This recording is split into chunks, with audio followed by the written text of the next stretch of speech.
Thanks, everybody. We are on meeting 105. We're pursuant to Standing Order 81-4. We are continuing with main estimates.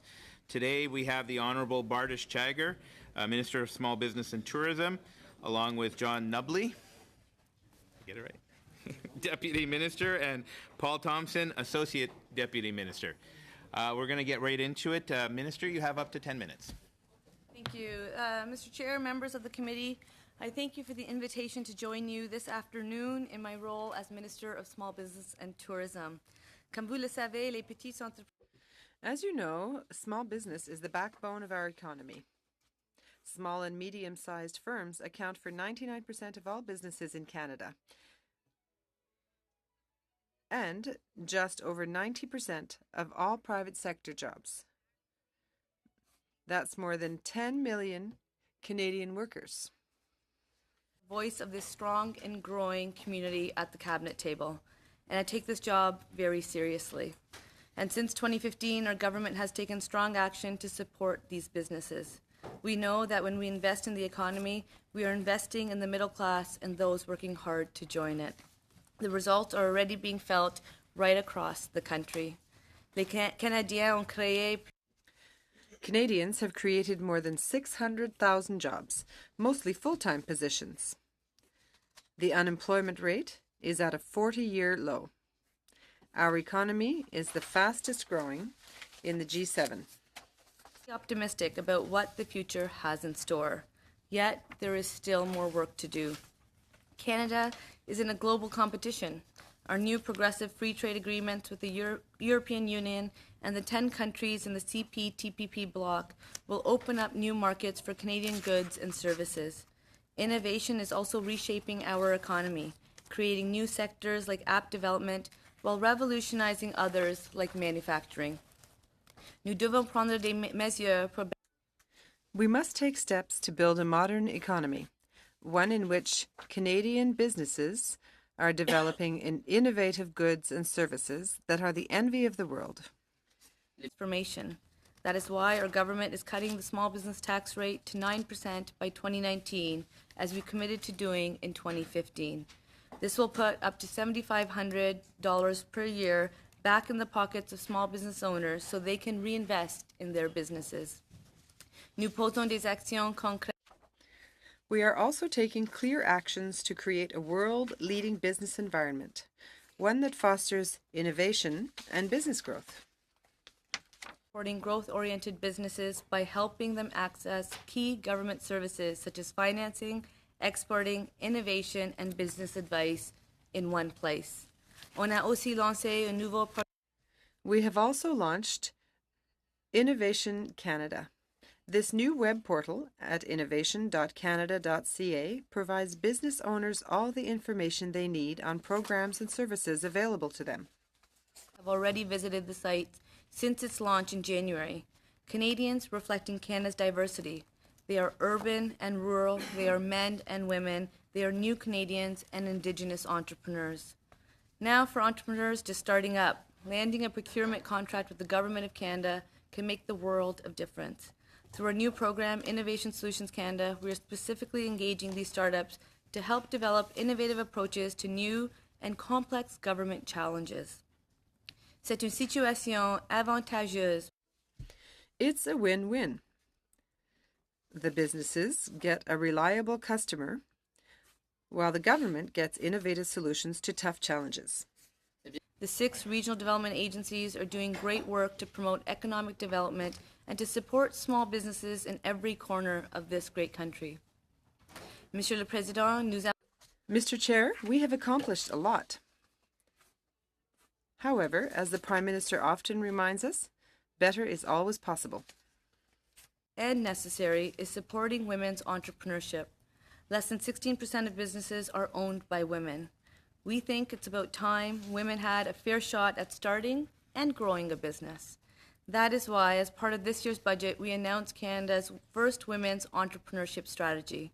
Il s'agit d'un plan coordonné à This is a coordinated national plan that will support hard-working, passionate women entrepreneurs at every stage of business. Of work.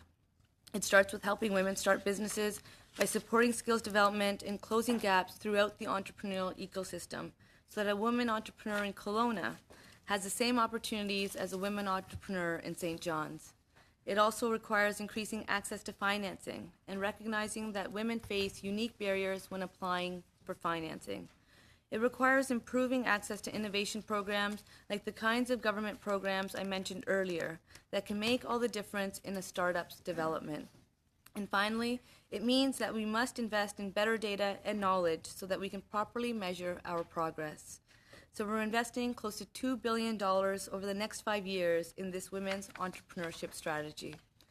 Of this, we will invest $105 million to provide nationally coordinated, regionally tailored support for women entrepreneurs from coast to coast to coast. Under our leadership, we have also given the Business Development Bank of Canada an ambitious goal to make available $1.4 billion in financing to support women-owned firms by 2021. And we are confident that this target, while ambitious, is very much achievable. But it is a target, a goal. It is not a quota. The BDC will also expand its Women Technology Fund to $200 million. This fund started at just $50 million in 2016, the largest of its kind in Canada. And I announced an increase to the fund of $20 million just last year, making it the largest of its kind in North America. La demande est si grande que nous allons investir. The demand is so great that we will invest another $130 million, making this fund now the largest of its kind in the world. Number of majority women-owned businesses by 2025. This is our target, our goal. Once again, it is not a quota. Mr. Chair, I also want to touch on Canada's tourism sector, where we have a great story to tell as well. L'an dernier, le Canada a connu. Last year was the best year ever for international tourism. And people came to Canada. And total tourism revenues for the year surpassed $97 billion, also a new record. Through Canada's new tourism vision, our government has been working to deliver a whole-of-government plan to support this vital industry. When we talk about small businesses and exporting, Canada's tourism sector is a leader. Tourism is Canada's largest service export, larger than agriculture, mining, and forestry combined. L'industrie compte plus de 200,000 The industry comprises more than 200,000 small businesses, and the sector itself supports more than 1.8 million jobs from coast to coast to coast. Room to grow. Through our vision and with the help of all of our partners like Destination Canada, we will increase international visitation by 30% and double visitation from China, the world's largest outbound tourist market, by 2021. Cette année, nous célébrons l'année de tourisme. This year is also the Canada-China Year of Tourism, which will help to further increase the number of Chinese tourists coming to Canada. Last year, Chinese travelers spent more than $1.5 billion while visiting Canada. They typically spend more here than the average tourist. 680,000 Chinese tourists. That was a new record. To build on this momentum, we will make targeted investments to attract even greater numbers of Chinese visitors during the Canada-China Year of Tourism. This includes hosting a number of high-level government and business events and helping tourism operators become more China-ready, or in other words, to help them prepare to welcome more visitors in general. When Chinese tourists visit, they are not just coming to take a picture. They are visiting our local businesses and supporting the local economy. Le tourisme nous permet à la fois de faire. Tourism is a wonderful way to showcase our beautiful country to the world, while also supporting communities large and small. Supporting this vitally growing economic sector. Mr. le Président, le gouvernement. Mr. Chair, the government has a clear plan to support Canadian small businesses, to help our tourism industry flourish, to ensure all Canadians have the same opportunities to participate in our diverse economy, and to build a strong middle class and support those working hard to join it. I am happy to now take questions from my esteemed colleagues, and I'd like to thank all my colleagues for welcoming me here today. Thank you. We're going to move right to questions. Mr. Longfield, you have 7 minutes. Thanks, Mr. Chair, and it's great to see you here, Minister and Mr. Nubley and Mr. Thompson. I'm also very interested, lifelong passion around small business and tourism, most recently with the Chambers of Commerce in Canada. We just completed a study on intellectual property, and we know that a lot of small and medium-sized enterprises are not taking part in IP management or development or ownership. How are we looking at rolling out IP promotion to SMEs? Is that included in the estimates in any way? So what I would like to say, just to commence, is thank you for your work, not only in your community, but with chambers. We work closely with the Canadian Chamber of Commerce as well as local chambers. When it comes to IP, I know Minister Baines talked about the fact that only about 9% of small businesses have an IP strategy. That's about 106,000 businesses across the country. We're talking about the backbone of our economy. We know that only 10% of small businesses hold formal IP. So we really do want to make sure we create a plan, a strategy that works. So he was really excited to launch it. We are really grateful to the work of this committee and the input that you were able to provide. When it comes to the estimates, Mr. Deputy?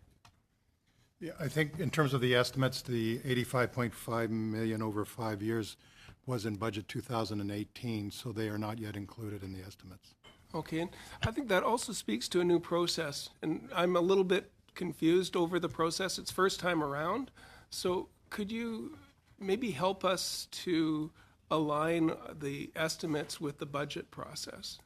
I think what's different this year is that the overall contribution from budget 2018 has been rolled up into a vote, if you like, in the Treasury Board context. Right. So the number, total number of budget 2018 is included, but we will need to, as we move forward, reconcile the departmental investments, like this particular one, for example, as we move forward in the next year.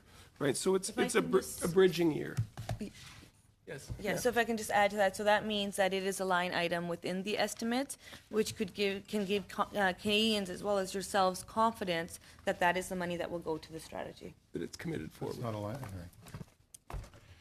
The another part of what we looked at was the work integrated learning and how that might apply to small businesses. Also, as we've done the study and looked at manufacturing. Since we've done that, I've been thinking about Indigenous people, women in trades. I'm always thinking of larger businesses, but we've got the opportunity to talk in terms of smaller businesses. And are they different pots, or is it the same programs that would be applied into? I know we have a new website around Innovation Canada to access funding programs. So Innovation Canada is part of the Innovation Skills Plan. It's a one-stop shop for government programs and services to match Canadian innovators and entrepreneurs. As a Minister of Small Business, I will tell you that small businesses don't always have the resources they need, so they need government programs and services to work for them. They need easy access to those programs and services so that they can access those resources that are available to them, and that's why we thought a one-stop shop would help them better utilize those programs. When it comes to work integrated learning and when it comes to the importance of skills development, entrepreneurship is going to be a huge part of the economy of tomorrow. We need to ensure that our young people understand entrepreneurship. We need to make sure that more women are considering entrepreneurship. We need to make sure more underrepresented groups take entrepreneurship more seriously, and that's why you'll look at the work that the BDC is doing, the Business Development Bank of Canada. They've done a better job at actually tracking where the money and investments are going. So when it comes to the Indigenous Entrepreneur Loan Program, for example, we know that $325 million has gone to 600 clients that are Indigenous, helping to create opportunities in those communities, also encouraging the next generation to see strong leadership.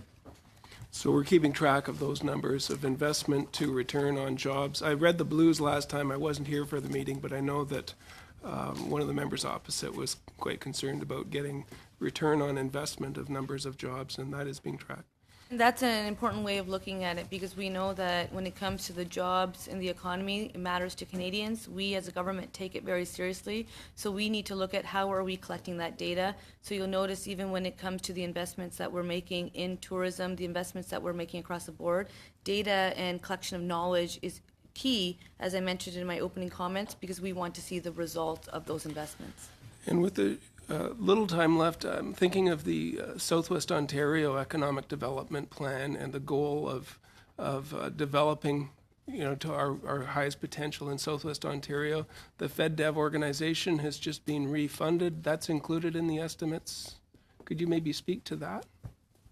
So when it comes to the RDAs, the regional development agencies, they have now come under the portfolio of Minister Baines in Innovation, Science, Economic Development, where we have seen a lot of progress and opportunities is that when we talk about diversity, yes, the regional diversity matters, but there's an opportunity to share best practices.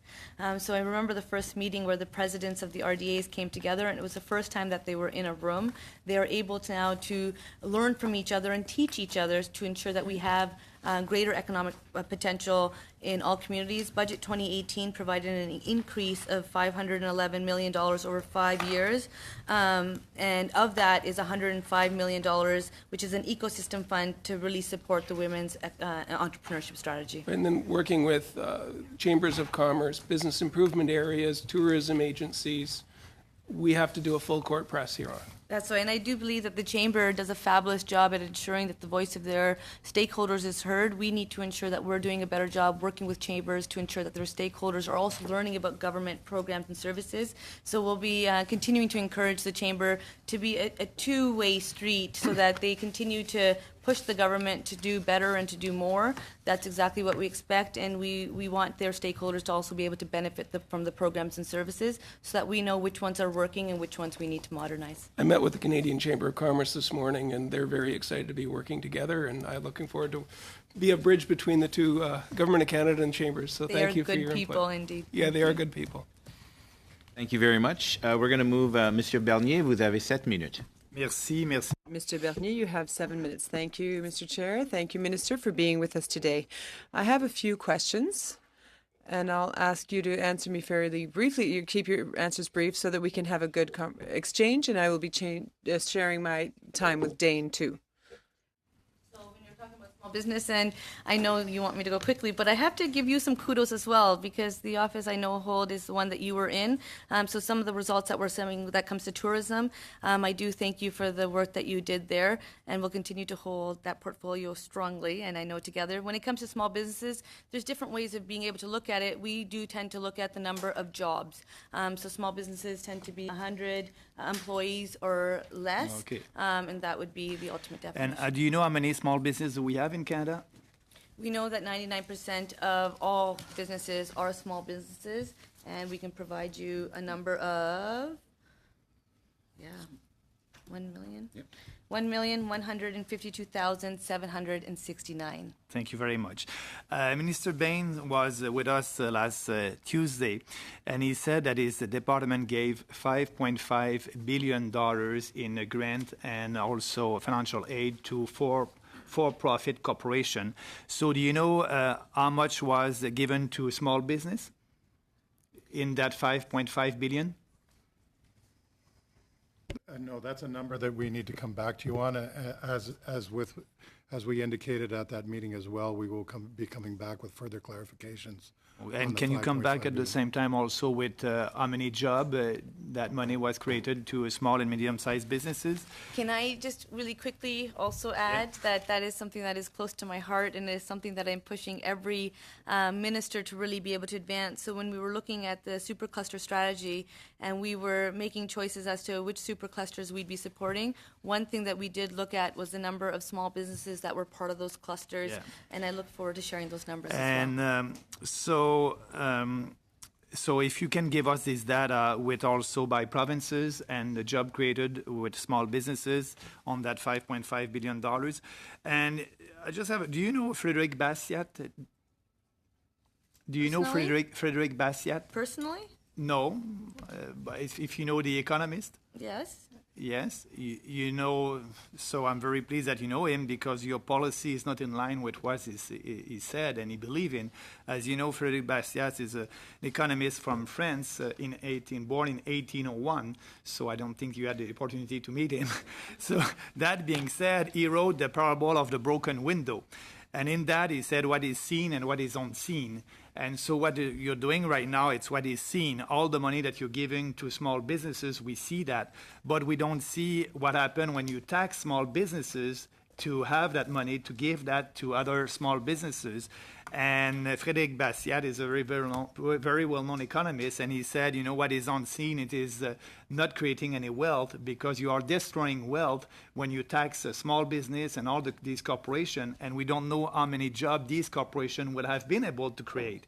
So that being said, that has an impact. And so do you believe in that parable of the broken window? So when you're giving money to businesses, you actually destroying job in the private sector. So I will commence by saying that we lowered the small business tax rate to 9%, and we committed to doing that by 2019. As I responded to my colleague, I recognize the importance of collecting data. That's something we're taking seriously. Not only are we taking the collection of data so that we have those numbers seriously, we also recognize the importance of having a full voice for small business at the cabinet table. So every decision that is made, so I am able to confirm. You must argue for all the small businesses. I will finish. Yeah, I know, but confirm. you must argue for all the small businesses because what you're doing right now, it's a little bit unfair. You are taxing all businesses and you give some grant to some specific businesses. So a fair policy and a policy will create wealth will be to lower taxes like you did a little bit for a small business. But we have a huge challenge in Canada because, as you know, Statistics Canada told us that in the last 5 years, the private investment in Canada went down by 17%. And we know that investment is the engine of the economic growth. So we need more private investment. So what do you think you're going to do for that? I will tell you that if you look at the investments that the government is making in small business, is making into the economy, because it's Canadians that create growth. Our economy is in the best health that we've seen in a long time. Our unemployment rate is the lowest that we've seen in 40 years. If you look at the return on the dollar, So I'll go back to the supercluster strategy really quickly, is that we So can you invested tell me in the $950 million, expecting to have a how many return. small businesses receive Mr. money? Bernier, I think you asked for a respectful conversation. I think we need to be able to but have we know the one. time is very... I know, but yeah, you so- know I'm never far. Minister, I think I can say that there are 450 firms in the supercluster program, Receive and grant. of those, 300 are small and medium-sized. Yeah. So you give a privilege to 300 small and businesses firm in Canada, corporation in Canada, and there's a lot of small businesses. You said more than 1 million small businesses. You don't think it's unfair to do that, to tax them, and after giving that only to 300 small businesses? So that being said, did you do? We lowered the small business tax rate. I know that's why you must lower rates to everybody, and the best thing will be to abolish your department, and like that you don't create any distortion in the economy. But that being said, Good. yeah. But that being said, did you do any analysis of the cost for the carbon tax on small businesses? I know that your government did an analysis of the carbon tax for family in Canada, but for small business in Canada, do you know how much it will cost for being in line with your liberal carbon tax? I will start by saying that what's clear, and I started by giving yourself some recognition, is that we had different approaches. The previous government, your previous government's approach was a different one. We believe that So we you do need don't to know take what the would be the environment cost seriously. for a We small believe business. that we need to take the environment seriously, and we believe that we can actually make strategic investments to create conditions for growth. And that is what Canadians are expecting. When we talk So you about think you know better than a perspectives- small business owner? You know better what to do with their when own we money. are talking about a diversity of opinions, it's important to note that yes, you have an opinion for somebody who was born in 1801. We are preparing for the economy of tomorrow. Something that has not been done is that we've not seen a government in a long time until He's this one of government the came best in economists that that we was ever know. visionary. On that note, time is up. No time for Mr. Lloyd. We're going to move to Mr. Angus. You have 7 minutes. Thank you, Mr. Chair. It's a great honor to be at your committee. And Madame Chagger, I believe this is the first time I've had a chance to speak with you on these issues. When I was listening to your speech, what struck out was you gave a shout out to the 6 regional development agencies that are doing great work to promote economic development in every corner of this great country. So I started to count. The Atlantic region, Western Economic Development, the Southern Ontario Development, the Quebec agencies, and then the Far North Development Agency. That's great, but that's not every corner of the country. Northern Ontario is completely left out of your map. FedNor is not recognized, and I want to know, like, what is it about FedNor that you don't even say FedNor plays an important role in economic development if you're going to just count the other 6? Madam Chair? Honourable Member and Honourable Chair, FedNor is a part of the department, as are the other RDAs. It does have somewhat different machinery insofar as I understand that. I guess my concern is, in previous practice, the funding I understand that. Northern Ontario but was you don't even. My concern is when I look at what you're presenting us, and you talk about being China ready and app development and super clusters, it speaks nothing to the people that I represent, who are rural, who are blue collar. You talk about the middle class. I represent the industrial working class. And what I've seen from FedNor is the incredible work they've done that's been allowed to stagnate. Past practice was there was a FedNor minister for the North. Your government got rid of that. The past practice was FedNor was always identified in the minister's documents and spoken of, and we're told, well, you're going to consolidate. So I just want to understand, how is it that your approach is going to respond to rural, northern, isolated, blue-collar communities when you don't even mention this part of our economy? And I will respond by saying to yourself that I thank you for bringing that to my attention. Northern Ontario is important to myself, and it should be important to all. So I will definitely take that as constructive feedback. It is definitely something that we will continue to follow up at, and there's no reason why we can't be able to share the monies that are being invested in FedNor so people can be able to see that. We do believe that that information should be available not only for your constituencies, but I will go one step further and say that you represent more than Northern Ontario, because you're well known quite across this country. So well, thank you, and I'm known for fighting hard for our people. That's what we have in common. And I want to do a shout out. FedNor, with the limited budget they have, go down to the Prospectors Development Association every year, which is the biggest mining expo in the world, and the Northern Ontario booth is extraordinary. We're bringing in international investors. People want to participate, but FedNor's budget is 72% of the budget is spent before the year begins. We've lost 30% of our staffing. The internal documents show lower and lower morale because they're unable to answer. So when I look and I see where's your government on this, I see that the government's saying that they're going to consolidate the regional development. That doesn't work for us because Northern Ontario is not Southern Ontario. Resource-based communities are not supercluster communities. So what of this plan of taking the consolidation, where is it at, and how does that include FedNor? Sure that. Yes, I'd be happy to answer that, Mr. Chair. So in terms of the mains, there's 36.4 million dedicated to the FedNor. Yep. And in terms of Northern Strategy, Minister Baines, I think it was 3 weeks ago, was in Northern Ontario and announced a new Northern Ontario development plan as part of the work that they're doing. Yeah, I heard that. So the 36 million puts us less than 50% of where we were with FedNor's budget 10 years ago. So that's very troubling. But I'm very concerned about this announcement that it's all out of Minister Baines' office. And hey, I like Mr. Baines, great guy. But I don't believe that a minister in Mississauga is going to be making decisions for the small communities of the North, because your government tells us that these decisions are going to be in line with your national priorities. And the reality in a rural, isolated community in the far north is completely different. We need small development. When a mine shuts down and we lose 300 jobs, we don't get 300 jobs back. We get 5, we get 6, we get 8.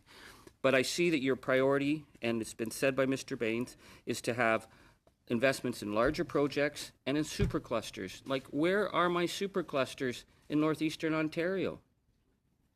And I recognize that we each have an important role to play, but my Canada includes rural and urban. It includes remote regions. It includes Canadian and Indigenous, and I know that we have work to do. We will continue pushing to do more. I will tell you that when it comes to the supercluster strategy, yes, there was 5 superclusters announced. Many communities, like the one I represent of Waterloo, is working closely with people that you represent as the Member of Parliament. So I can tell you that there is more to these communities than having the announcement made directly within them.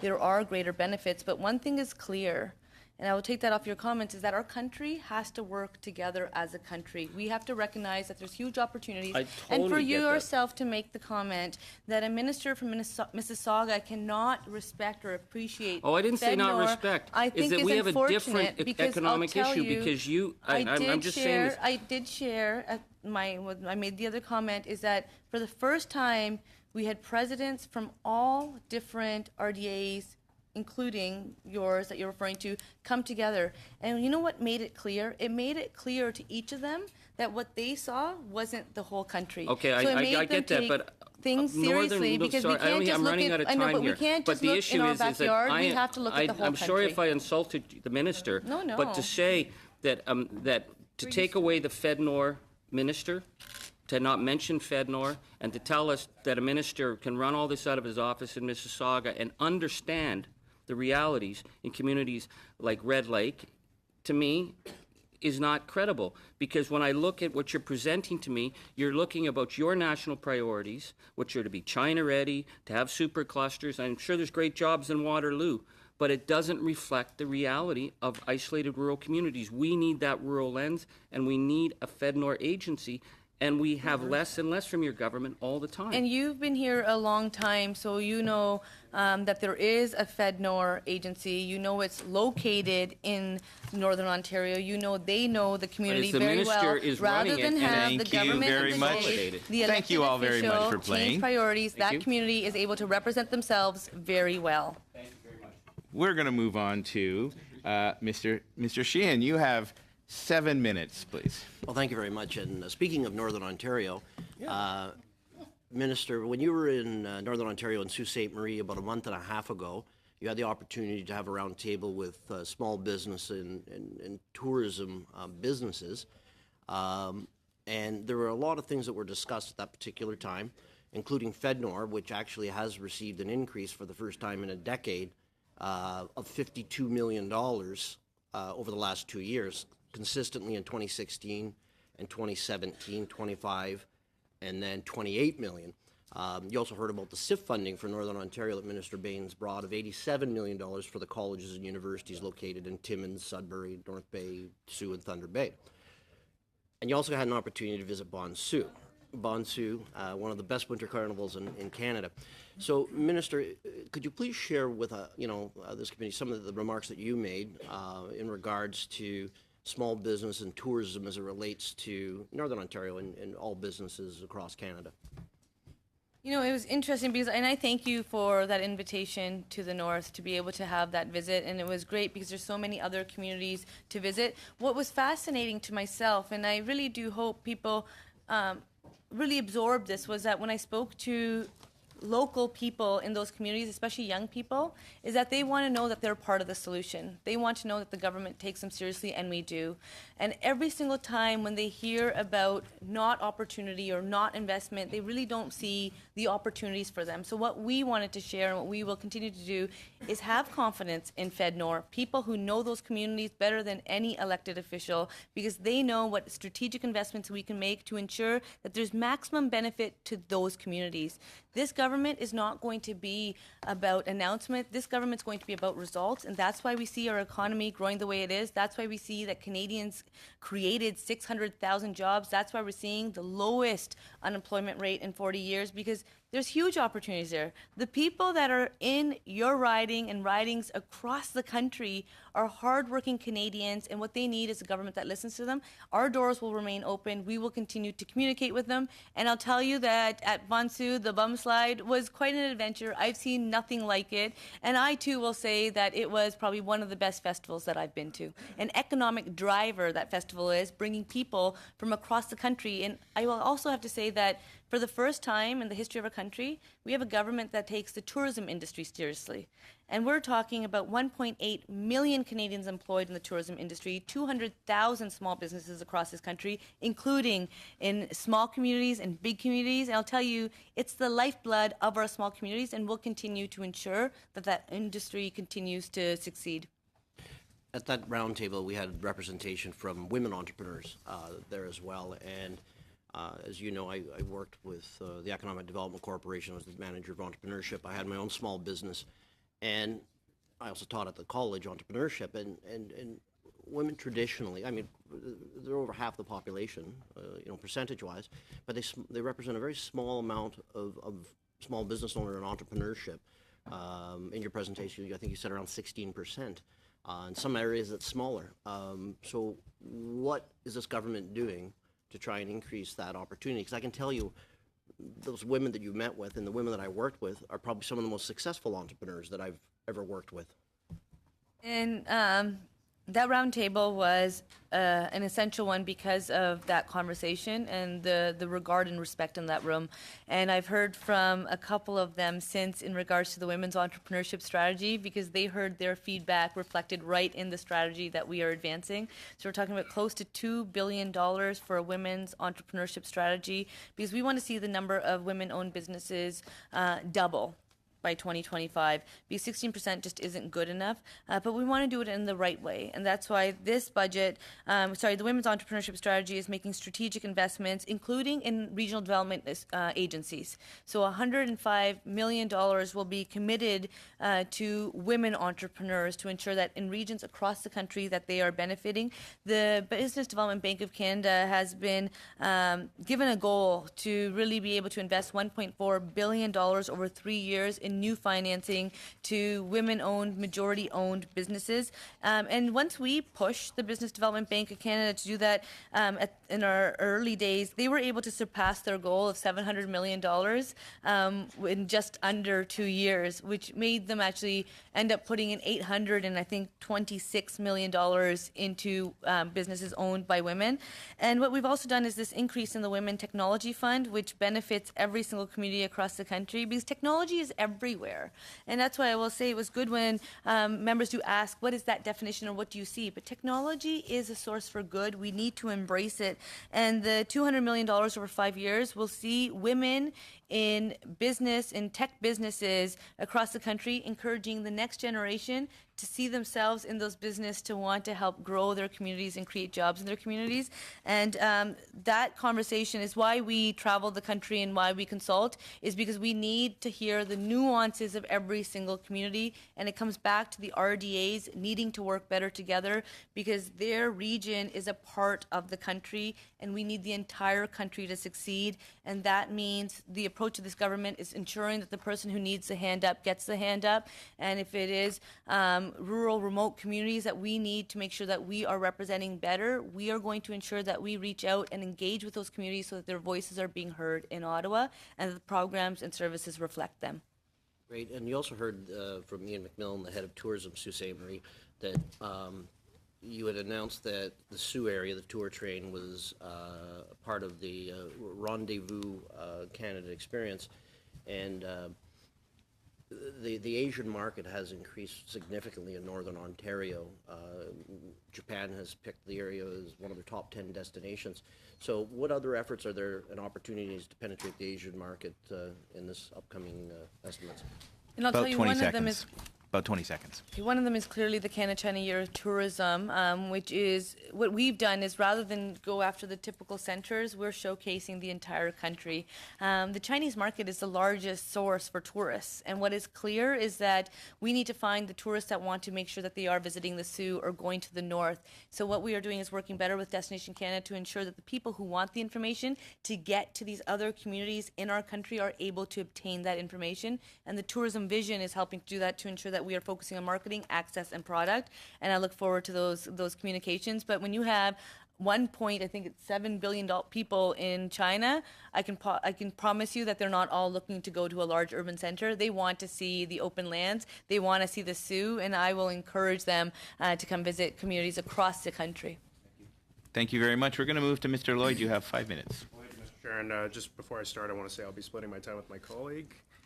Thank you, Minister. I've had the pleasure of traveling across this country, including out in Sault Ste. Marie, and everywhere I go, it's difficult to find campground space. And you mentioned that your government is cutting small business tax rates, but your government's regulations have also increased taxes on some campgrounds by up to 300% by removing the small business tax deduction. So how do you square your commitment to increase tourism by 21 million by 2021 when your government's policies have resulted in the shutting down of private campgrounds across this country? I would respectfully disagree. This government will continue to fight for small businesses. We know that they are job creators. They create jobs in every single community. The Minister of Canada Revenue Agency has clearly stated that when it comes to the one-offs that you're referring to, they're working closely with them, and we will continue to do that. We want to ensure that we have a fair tax system that works for the very people that create jobs. We want to ensure that the small business tax rate works for small businesses because, once again, they are the backbone of the economy, and we are going to ensure that their voices are heard. But with all due respect, like you say you support small businesses, but your government's regulations are changing the definition of what is a small business. And you're talking about women entrepreneurs, and I had the pleasure of meeting with a young woman, a family woman, from north of Calgary, and her small business, she has a campground that has 3 to 5 people involved, and they operate about 6 months out of the year during the summer. And your government has increased taxes on them by 300% and also has made those taxes retroactive going back 3 years, resulting in a massive tax bill that could shut down this campground. How do you square your policies with this damaging policy that you put in? I would encourage I'm assuming it's your constituent, to definitely, as they are working with your office, but to work with the Minister's office. We want to ensure that programs and services work for those very people, and I welcome the opportunity to speak to your constituent. That's what we're here to do. When we choose public life, we say that we want to make sure that those voices are being heard. There are obviously nuances that we need to be made aware of. That's why we make ourselves available. That's why we have consultations. We want to hear from those very people. Thank you, and I'll pass on my time. Much time? I'm actually, I had some other stuff I want to talk about, but I think there's more opportunity. I think I want to follow up on this a little bit because, I heard you, make the suggestion about following up with the revenue minister, and obviously both yourself and herself, rookie members of parliament, and it's a challenging role to be thrown in as a minister right away. No, certainly not. Certainly not. I mean, obviously, rookie MPs, it's a challenging role. I was a rookie MP too, and I know what it's like to learn all those things on the job, and to be thrown into a minister's role is very difficult. But I wanted to give you some compliment because we've been able to work really well together as tourism minister and tourism critic. And we may not always necessarily agree on some things, and certainly you've had to be the messenger for the government on some things that I found pretty frustrating. But there's times where we were able to work together, and I do believe that means that you probably are someone who, when you have something raised with you, and maybe are prepared to go back and take a look at things and see if there's something you might be able to do to be better. And that's something I appreciate about you. And unfortunately, the revenue minister I have not found to be the same way.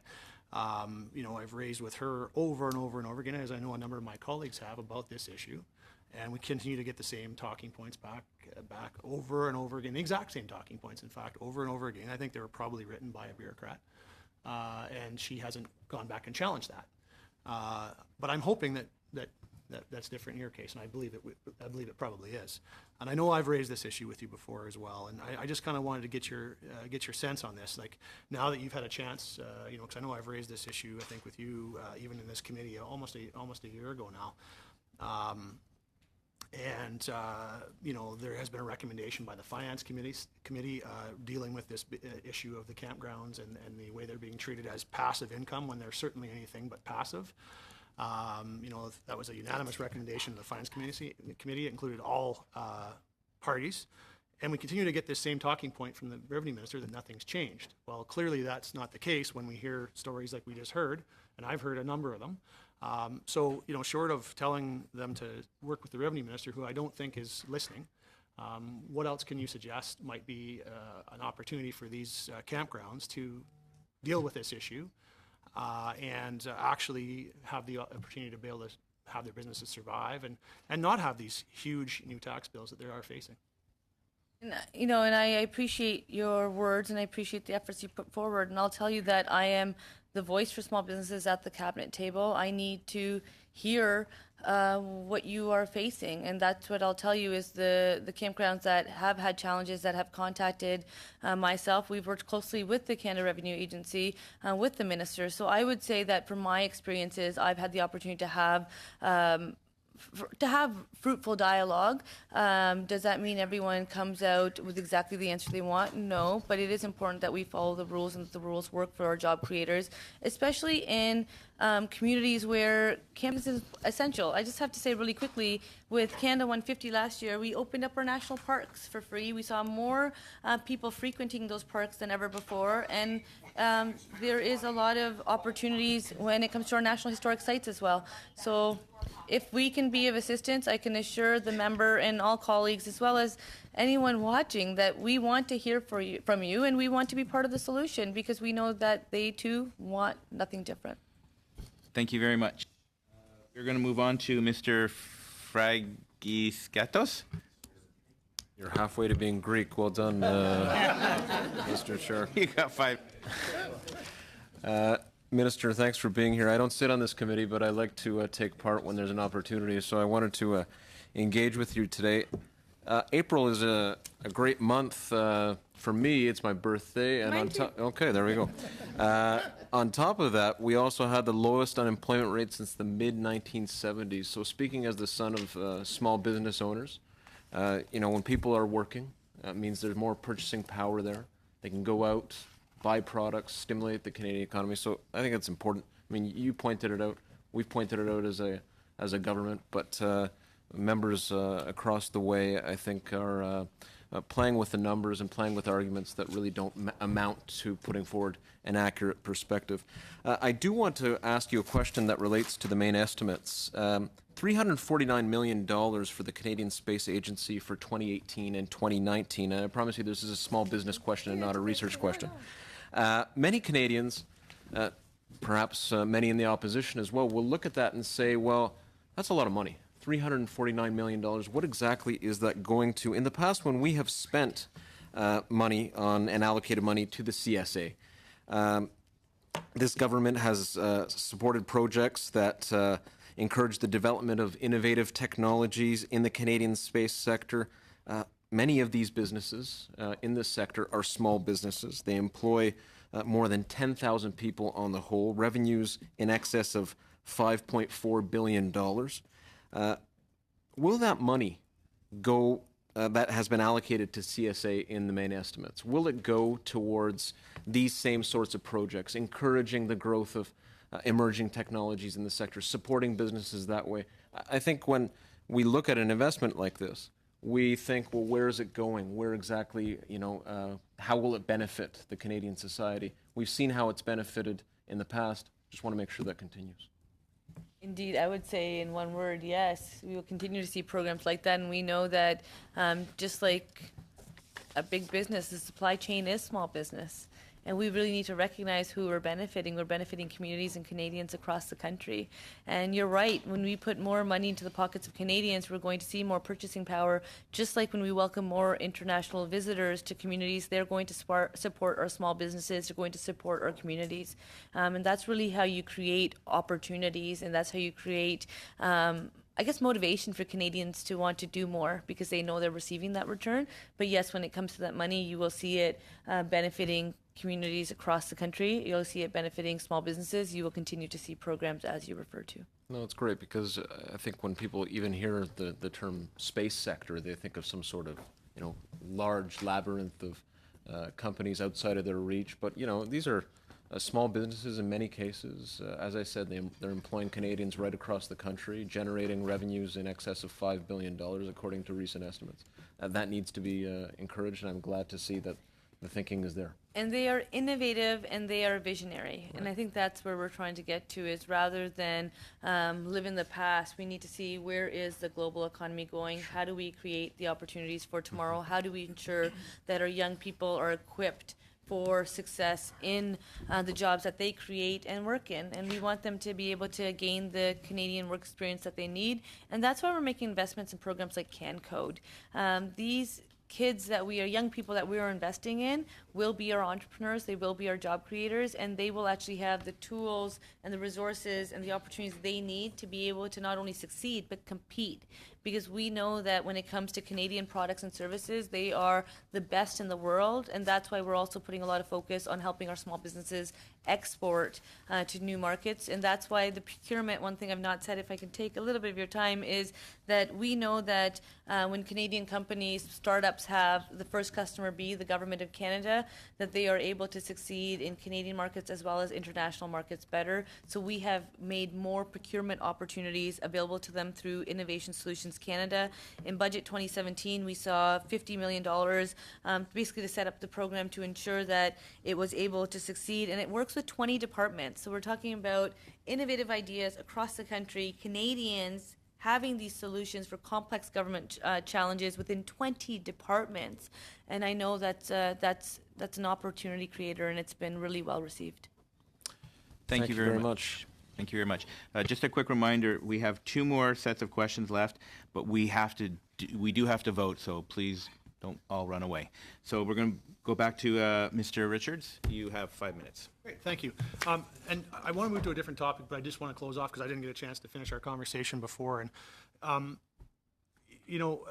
just a little over a year ago, there was a letter that was received by the Canadian Camping and RV Council on that topic of the campgrounds that was co-authored by yourself, the Minister of National Revenue, the Minister of Finance, where you all indicated that it was that nothing had in fact changed in regards to these campgrounds, and that's just not accurate. And so I guess what I'm hearing from you is that you want to be collaborative and you want to be a champion for these small businesses. And so I appreciate that, and I take you at your word on that. And I certainly hope that you'll go back and have a good look at this and determine for yourself that that's not true, that nothing has changed, that there actually has been some change here, and that there is something that's impacting these campgrounds, and that you will be a champion for them. So I'll certainly be letting them know that they should be in contact with you, and I certainly hope that you'll keep that promise to them. Now, in terms of the other issue I want to speak about, well, certainly tourism, but specifically related to tourism, is the labor. And there's obviously some challenges within the industry, specifically in certain parts of the year and seasonal in a lot of parts and certain parts of the country with regards to labor challenges. And one of the things I noticed when your tourism vision came out last year, that it was, there was a lot of similarities to the federal tourism strategy that we had introduced. And that, as much of, like you said earlier, much of the work that you're doing is kind of carrying on some of the things that were being done under our government. And so I was appreciative of that. But the one thing I did notice was that we had 4 key themes in ours, which were increasing awareness of Canada as a premier tourist destination, facilitating ease of access and movement for travelers, encouraging product development and investments in tourism assets, and then the 4th one for us was fostering an adequate supply of skills and labor to be able to enhance visitor experiences through quality service and hospitality. And I noted in your tourism vision that you had sort of 3 key themes, the first 3 being those that I just mentioned, but the labor part was, and supply and skills of it was noticeably absent as one of those key themes. So I wondered if you could just elaborate on why that is, and if you do or don't see meeting those challenges to ensure we provide those quality experiences to our guests as an important aspect of things. So I know that we were both at the All-Party Tourism Caucus where Tourism HR Council, amongst others, were able to raise these points. There are obviously issues that we take seriously when it comes to the temporary foreign worker program. We are definitely doing a review of that program to make sure that it is reflecting the very industries that need the support of that program. In 2018, 2019, there was an $80 million in 2018, 2019, and $150 million in 2019-2020 to help workers in seasonal industries through federal provincial labor market development agreements, which will support those employed in the tourism workforce as well. So you might not see it in the vision. The vision was created by provinces and territories. Yes, you will see areas that are are similar, which is not a bad thing. I think when it comes to the Government of Canada, we represent all Canadians. Some of us choose to be a lot more partisan than others. I believe when it comes to tourism is one reason why I think we're able to work is everyone is an advocate for tourism. So that was created with provinces and territories. It also has the Indigenous focus. What we've done as a government since taking office is make an investment in Destination Canada to return it to predictable funding so that it Sorry, can actually work I'm in just markets. getting a signal from the chair that I have less than a minute, so Oh. I had a follow-up question I wanted to ask. Sorry. So I appreciate, and agree with you completely that it's good that we can work together on tourism. One of the things that I had noticed when the HUMA committee actually studied this issue, that in the minority report that we put forward, there was a couple of things that we raised as ideas, and I'd like to hear your thoughts on those. One of them centers around this idea of the regions that are set up for determining, they're basically the employment insurance regions, and one of the challenges is that they're so large that it fails to catch some of the microeconomies that exist in tourism. And I've pointed out to Minister Hadjidou a couple of examples of that in the past. So I wanted to get your thoughts on that. Is there some way we might be able to target our tourism regions a little better so that we can ensure they have the ability to utilize the program in areas where maybe they need it, but the broader area doesn't allow that? And the second one was your thoughts on the creation of a specific stream for tourism in the temporary foreign worker program to meet some of those seasonal challenges that exist, much like with the agriculture industry. Well, you've left her with no time to answer the question, but Maybe you could allow her? very quickly, if you want to make a comment, please. I'll just say quickly that there is the review of the temporary foreign worker program coming on. I know we've had this conversation between ourselves as well. That conversation actually resulted to some input being provided to Minister Haidou's office. I know that they're looking forward to seeing the outcomes of the review. We're working closely with the Minister of Immigration as well. Once again, it's a whole of government approach. Any feedback that we're hearing from Canadians, from colleagues, we take very seriously. Once again, will everyone have the outcomes that they want? Not always, but can we strive for better? Yes, that's what the Prime Minister expects of every single one of us. And I can assure you that I take this file very seriously. I know as much as you want to believe that these notes are coming from the center or from the service only, we have a lot of respect for the service, but what is clear is that the approach of the previous government is very different than the approach of this government because your experience is not mine. But I can understand why you are projecting on many of those comments, but I can assure you many things have changed for the good of the country. Merci beaucoup. Pour les derniers 5 minutes. Thank you. And for the last 5 minutes, Mr. Robillard, you have the floor. Thank you, Chair. I'd like to thank the Minister for being here with us this afternoon, as well as her advisors. The questions I'm going to ask are from Frank Baylis, of course. But I'm very interested in tourism as well. In Budget 2017, the Canadian Tourism Council has asked for $95.7 million for the Destination Canada program. How will those credits affect tourism in Quebec? What percentage is being invested in Quebec out of the $95.7 million? Well, thank you for the question, and I know that tourism is something that is very important for all of us. We know that the investments we've made in Destination Canada have led to many successes. We know that the number of people visiting Canada has increased, and every year we attract more and more tourists. Destination Canada is working very hard with Tourisme Québec, Tourism Quebec, because there are tourism associations in each province and territory. So we can give you the numbers for Quebec, and that's why investments such as the $97.5 million that you mentioned don't even include other programs that exist. There are co-investments as well. So for every dollar invested, and Canadians are making these investments, there is a ratio of 1.1 ratio. So they receive more money than as much money as they invest themselves. And so we just have to keep working well together. the number of international visitors we have seen come to Canada has increased year after year. We know that the number of jobs that are being created has continued to increase in communities across this country, including in Quebec. I did not bring, do you have the provincial breakdown? No. Well, the marketing budget wouldn't be. Broken divided. down. So Yeah. our It's a investments would be collaborative for marketing budget. international markets, for people coming to Canada, and then Destination Canada travels with the provincial tourism associations. Thank you very much. I'll leave time for others. Ms. Legwood, you had a question? You have 2 minutes. Okay. Thank you, Minister, for being here, Mr. Nubley, Mr. Thompson. My question is more specific to really, really small businesses. Micro. Okay, so in Atlantic Canada, we have roughly over 50% of our businesses are 1 to 4 employees. And, you know, there is the challenge, one, finding new markets. But I'm wondering if there's a strategy, particularly for female entrepreneurs, of how to access and even be aware of the services that are available and the new investments that have come forward from the 2018 budget. So I'll tell you that, especially for the Atlantic region, CETA is going to be an amazing opportunity to open up a market unlike any others. It's the greatest market of its kind, and that's why part of the women's entrepreneurship strategy, there is $10 million being put in just for businesswomen in international trade.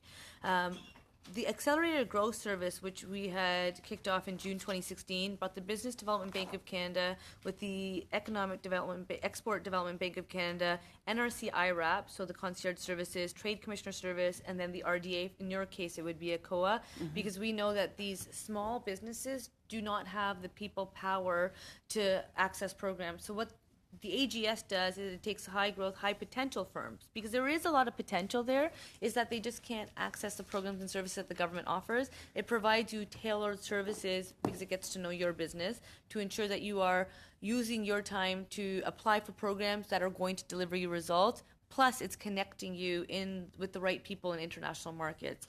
There's more work to do there, I'll tell you. So we've been taking a lot of feedback as to the Trade Commissioner Service, which ones do well, and we work closely with Minister Sean Penn on that as well. And EDC in Budget 2018 invested $250 million for women-led SMEs, but you're seeing more and more that there is trade missions taking place with women in business, and what we do is we make sure that there's people from across the country, and then we encourage those people to make sure they're sharing that information within their networks, especially in small communities like in the Atlantic region, because people talk to people. But I will give a shout out to ACOA. My visits that I've done to the east have been one that is quite motivational because we don't talk about the successes of the people there. And Rendezvous is actually taking place in Halifax in May. And I have to give a quick shout out, I know I'm running out of time, but a quick shout out that at Rendezvous in Calgary, we saw the Indigenous Tourism Association of Canada for the first time bring a group of businesses to Rendezvous. This year they're surpassing that group that they're bringing to 41 businesses to Halifax. So not only are they going to be discovering a new market within Canada, there's going to be people that are really proud of their market there that they will be able to showcase. Plus we want to open up others. Thank you. Thank you very much, Minister. I know we're tight on time, so I'm going to ask for consent that all the votes are called together. Are we okay with that? Yes? Excellent. Shall all the votes referred within the main estimates 2018 carry?